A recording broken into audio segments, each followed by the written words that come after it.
나라면은 부산을 뜰 것 같다 라는 댓글을 달아주셨어요. 이 인구에 대해서 오해를 좀 풀고 싶어요. 인구가 줄어도 가격은요 떨어지지 않았어요.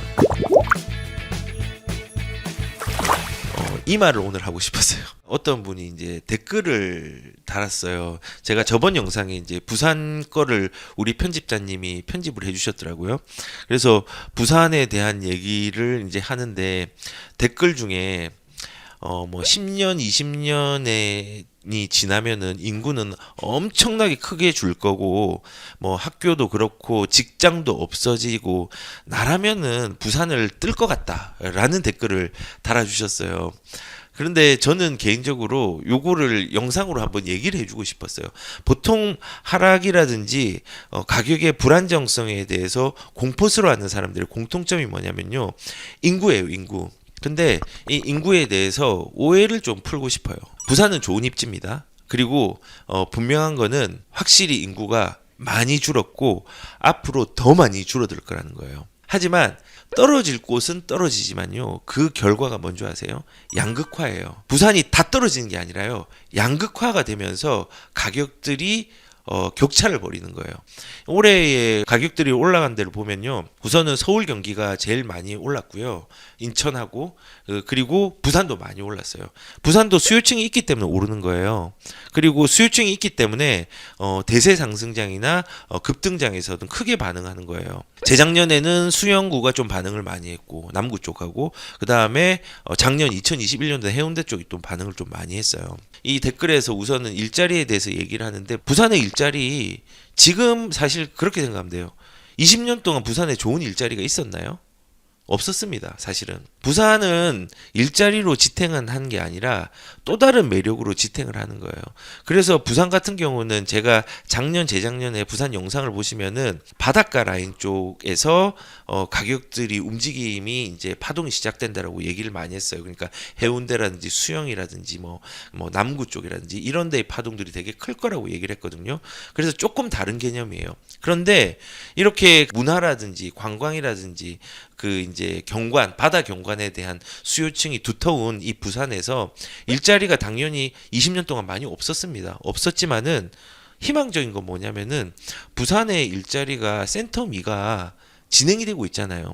거의 191만 평방미터예요. 그러니까 평수로 따지면 58만 평이에요. 58만 평이면은 여의도가 87만 평이니까는 거의 3분의 2 이상이 여기에 센터미에 들어와요. 센텀이에요. 그리고 강서 에코 델타시티도 연구개발 단지로 일자리들이 굉장히 많이 창출될 거고 명지 국제도시에도 일자리들이 있죠. 그 다음에 뭐 조금 소규모지만 우암동에도 그 외대 이전 부지가 신산업을 조성할 예정이죠. 일자리들이 계속 동력을 만들려고 노력을 하고 있어요.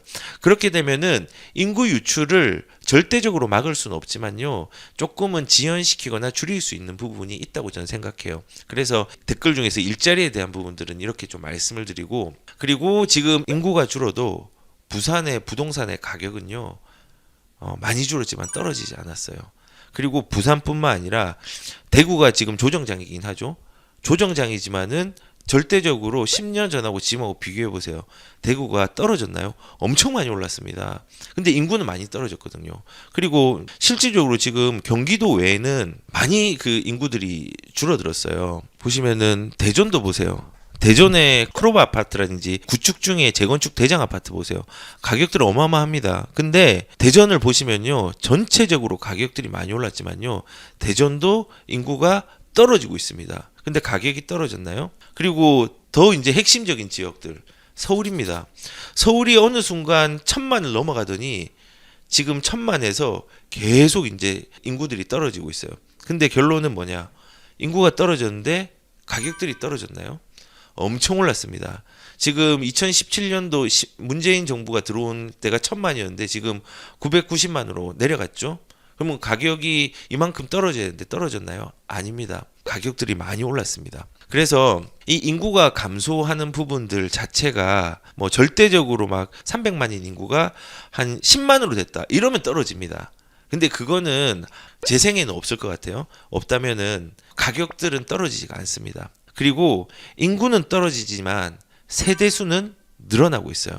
이 얘기는 제가 계속 얘기를 많이 했었어요. 부산을 볼게요. 엑셀로 그냥 한번 만들어 봤어요. 인구를 보면요. 지금 91년도에 보면은 380만이었어요. 390만 가까이 되었죠. 빨간색에서 파란색으로 줄어드는 거예요. 쭉 줄어들어서 지금 340만까지 거의 뭐 한 4, 50만이 빠졌어요. 실제로 부산의 인구의 추락 상황을 보면요. 심각하죠.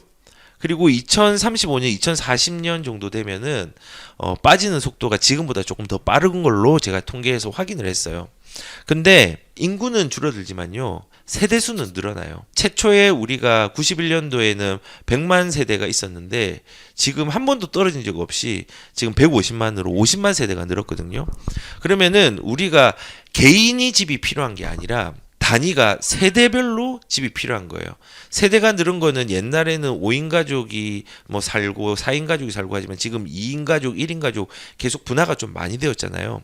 그러면 그 분화된 만큼 주택 수는 많이 필요해요. 그래서 우선 우리가 인구가 줄어들었다고 해서 집값을 빠지는 게 아니라 우리가 더불어 보아야 되는 것들이 이런 세대 수예요. 자, 그러면은 지금 인구가 이렇게 지금 부산에서 쭉 빠졌죠. 그럼 빠졌으면은 가격은 떨어져야 될 거 아니에요. 91년부터 떨어졌는데 옛날에 400만이었는데 이게 이렇게 떨어졌어요. 근데 실제로 보면은 지금 2006년부터 제가 이제 이렇게 해놨는데 계속 올랐어요. 그래서 보통 사람들이 인구가 줄어들면은 집값이 떨어진다고 하는데 부산의 집값은 우상향을 했습니다. 그러면은 모든 부산이 전부 다 오르느냐? 그건 아니에요. 인구가 줄면요. 상급지 선호 현상이 좀 일어나요. 우리가 지금 심각하게 받아들이고 있는 것 중에 하나가 벚꽃 피는 순서대로 망한다. 지방대 미달로 꼴찌까지 합격. 지금 지방대가 많이 사라지고 있죠. 그리고 지방 전문대마저도 72%가 정원 미달. 서울, 인천만 100% 충원. 수요가 많은 지역이 되는 거죠. 그리고 정시 경쟁률 올라갔지만 미달 대학도 급증. 그리고 수도권과 지방의 대학 격차는 점점 더 벌어진다라고 이제 얘기를 했어요.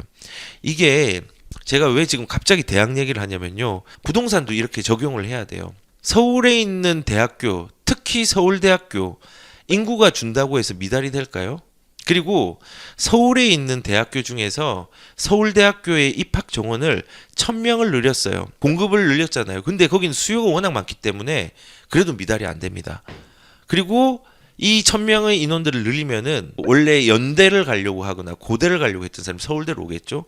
그러면은 이 연대 고대의 1000명이 서울로 올라오면은 이게 이제 성균관대, 한양대 뭐 이런 식으로 점점 이제 대학교가 안 좋은 대학 쪽에서 이렇게 쭉쭉쭉쭉 이제 이 1000명에 대한 수요들이 밀려 나가는 거예요. 결국은 1000명을 입학 인원을 서울대학교에서 늘렸는데 지방에서 미달 사태가 일어나는 경우가 생겨요. 수요층이 두텁지 않아서 그래요. 수요층이 두텁지 않은 곳은요. 미달대학도 급증을 하고 지방과 수도권의 간격은 더 벌어지는 거예요. 자, 이거를 좀 적용을 하면은 결국은 수도권과 비수도권도 이런 식으로 불균형을 이루고 있지만요. 부산도 이런 불균형과 양극화가 심해진다고 생각해요. 특히 수요층이 줄어들면, 특히 수요층에서 인구가 줄어들면요. 어떻게 되느냐? 좋은 데와 안 좋은 데가 구분되어집니다.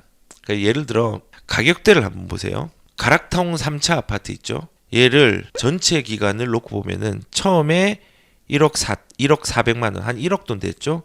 한 220% 올랐어요. 2.2배 오른 거예요. 원래 1억이었던 게 3억까지 올라갔네요. 그리고 옆에 걸 볼게요. 옆에 거도 한 200% 올랐네요. 200%. 그리고 여기 현대가락 아파트, 사하구 하단동의 현대가락 아파트도 세대수가 1700세대로 그렇죠. 얘도 지금 보시면은 한 2.4배 올랐네요. 얘도 보시면 1억대 아파트였어요. 1억 2천이 지금 4억이 됐죠. 자, 여기가 저는 조금 하급지 지역의 좋은 아파트라고 생각해요. 300% 넘은 거 하나도 없었어요. 자, 그러면은 지금 똑같은 시기에 비슷한 가격으로 시작한 데가 있어요. 해운대의 대우마리나 1차 아파트도 전체로 시작하면 얘도 1억대였어요. 물론 1억 후반이지만은 근데 600% 올랐어요. 600%. 또 그 당시에 가격이 비슷했을 만한 아파트가 현대아파트 볼게요. 얘도 1억이었어요. 1억이었어요. 근데 지금 13억으로 찍혀 있죠. 조금 더 가격들은 지금 조금은 요거는 거래된 가격이니까는 좀 다를 수 있는데 그냥 호갱노노 기준으로 한번 보는 거예요. 얘는 700% 올랐어요. 700%. 그리고 조금 동네가 하급지로 가볼게요. 그 아까 말했던 사하 쪽이나 하단 쪽보다는 상급지인데 해운대보다 수영보다는 하급지인데 뭐 요런 망미주공 아파트.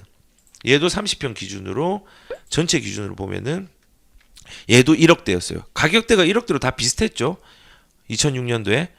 근데 얘는 380%.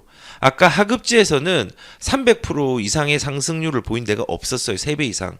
근데 급지가 올라갈수록 상승폭은 더 컸어요. 제가 말하는 요지는 그거예요. 지금 제가 최초에 보여줬던 이 동네, 하단 쪽에 있는 동네, 가격이 최초에 지금 해운대랑 수영이랑 저기 연제구에 있는 연산동에 있는 망미동에 있는 뭐 이제 망미주공 아파트랑 요런 거랑 시작점은 똑같은데 격차들이 많이 벌어졌죠. 만약에 인구가 더 줄어든다면요. 격차는 더 벌어질 거예요. 왜냐하면 인기가 있는 곳, 선호가 되는 곳은 수요층이 충분히 두텁기 때문에 계속 몰릴 거예요. 반면에 인구가 줄면은 수요층이 두텁지 않은 지역들이 있어요.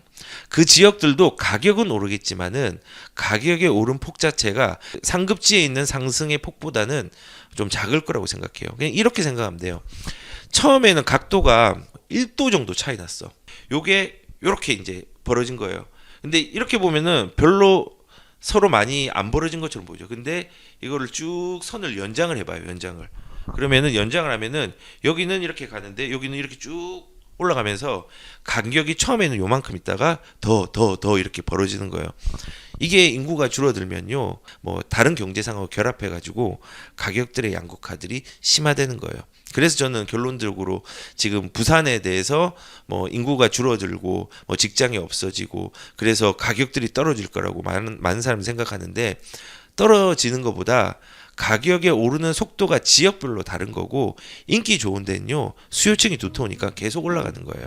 그래서 뭐 선호 여부에 따라서 가격의 속도가 빠른 곳이 있고 속도가 느린 곳이 발생을 하는데 처음에는 별 차이가 없지만은 나중에는 그 간격이 점점 커진다예요.